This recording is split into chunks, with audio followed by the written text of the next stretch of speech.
Pag nakikipag-break, of course, emotional yan, sensitive, lalo na kung halimbawang siya po ay tampuhin or babae. Likas na tampuhin mga utol. Alam naman po natin na pagka ganon, kailangan ito po ay parang acknowledge or i-validate po natin. Dahil pagka ito po ang ginawa natin, mababawasan ng let's say 60 to 70% yung arte or problema ng ex mo. Kaya nga parati ko sinasabi na wag mong lapitan, wag mong bulabugin, wag mong i-text, i-message, tawagan, or wag mong i-accommodate ang ex mo. Kasi pagka ginagawa po natin yan or gagawin po natin yan, lalo lang pong lumalala ang situation. Para po siyang sugat mga utol na patuloy mong kinakalkal habang ito po ay sariwa. Dahil ang ex mo may mga emotional struggles or baggage din po yan. So having you, seeing you, or being with you ay nagpapabigat lalo ng kanyang karamdaman or pakiramdam. Parang kayo po mga utol, di ba po pagka halimbawang nandyan ang ex mo sa tabi mo, na alam mo namang mainit ang tensyon, lalo kang umiinit pero hindi mo mapigilan dahil gusto mo siyang makasama. Sa damper mga utol ay kakaiba po ang situation. Kaya halimbawang kayo po ay lapit ng lapit, beg ng beg nagmamakaawa sa kanya, lalo lang po siyang naiirita doon, lalo lang po siyang napapalayo mga utol. Kaya kung halimbawang gusto mo siyang bumalik mga kapatid, ano ba naman yung i-acknowledge mo yung problema? Sabi mo sa kanya na ina-accept mo na, naiintindihan mo na.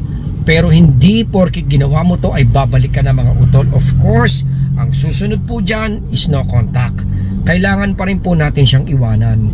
Kailangan pa rin po natin siyang pabayaan mga utol.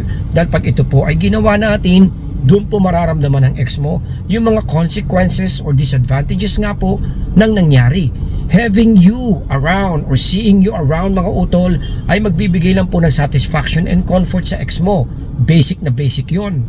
Kaya don't ever waste your energy mga utol, your time and effort sa kakasubok na siya po ay bumalik sa mga oras na siya nga po ay nagtatampo or sensitive.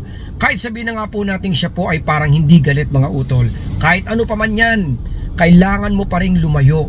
Kailangan mo pa rin siyang distansyahan mga utol. Dahil dito po niya makikita yung tunay mong halaga. Dito niya mararamdaman nga po earlier na binanggit ko yung consequences of the breakup na binanggit ko naman po sa inyo kanina. Sobrang ganda or positibo na magiging outcome mga utol pagka naramdaman ng ex mo na kayo nga po ay nagbigay po ng respeto or space muna sa kanya. Hindi lang unconsciously siya po ay mag-heal mga kapatid, or naturally mas maraming maiintindihan or makikita yung importance natin. Syempre pagkakataon din po ito mga utol para ma-miss ka niya. At alam naman po natin yan yung mga gusto natin mangyari kung gusto mong pabalikin ang ex mo. Tatanungin kita, gusto mo bang bumalik siya dahil napilitan siya sa'yo? O gusto mong balikan kanya o magsabi siya na mahal ka niya dahil pinwersa mo mga utol? Of course, walang may gusto nito. Ayaw natin yon. Kaya useless mga utol na siya po ay kulitin. Useless na siya po ay habulin. Ang pinaka the best dito mga utol ay magpaubaya po tayo. Iparamdam natin sa kanya na nire-respeto natin at naiintindihan po natin yung side niya.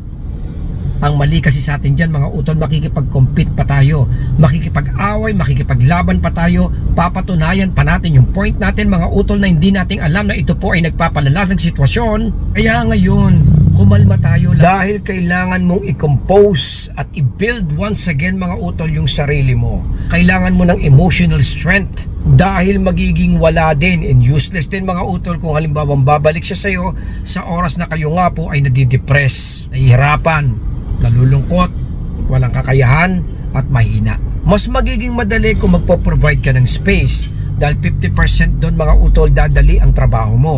Dagdagan mo pa ng pag-acknowledge ng kanyang nararamdaman mga utol, magiging perfect na. So a total of 100% na yung chances natin kung halimbawa ang gagawin natin ng mga bagay na to mga utol. I know, it's hard na gawin yan. Kaya nga po inimbento o pinupush ng karamihan yung no contact. Dahil by the no contact mga utol, magagawa mo ng literal yung mga bagay na yon nang hindi mo namamalayan.